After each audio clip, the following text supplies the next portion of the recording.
अनेक निरपराध लोकांचे बळी घेणाऱ्या क्रूरकर्मा कसाबवर आतापर्यंत जवळपास 40 कोटी रुपये खर्च करण्यात आल्याची शक्यता आहे। काही दिवसांपूर्वी गृहमंत्री आर कसाबवर यांनी कसाबवर झालेल्या खर्चाचा अहवाल दिला होता। त्यात आतापर्यंत 16 कोटी खर्च करण्यात आल्याचं त्यांनी स्पष्ट केलं होतं। मात्र कसाबवर 16 कोटी नव्हे तर जवळपास 40 कोटी खर्च केल्याची माहिती आहे। कसाबसाठी आर्थर रोड तुरुंगातील बॉम्बप्रूफ सिक्युरिटी सेल आणि विशेष न्यायालयासाठी 8 कोटी रुपये खर्च, जे हॉस्पिटलमध्ये वेगळा वॉर्ड बनवण्यासाठी 1.5 कोटी रुपये खर्च आलाय। कसाबच्या औषधावर 28,066 रुपये तर जेवणावर 34,975 रुपये खर्च करण्यात आलेत।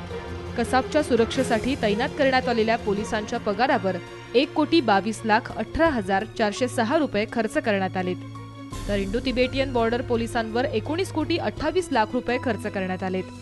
तर कसाबच्या सुरक्षेसाठी दिवसाला 3.5 लाख रुपये खर्च येतो। सुरक्षा, जेवण, वैद्यकीय सुविधा, व्हिडिओ कॉन्फरन्सिंग या सगळ्याचा खर्च जवळपास 40 कोटी असल्याचं सूत्रांकडून समजतंय।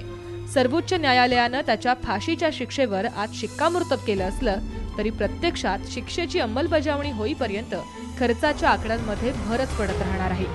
Bureau report, Saam Marathi.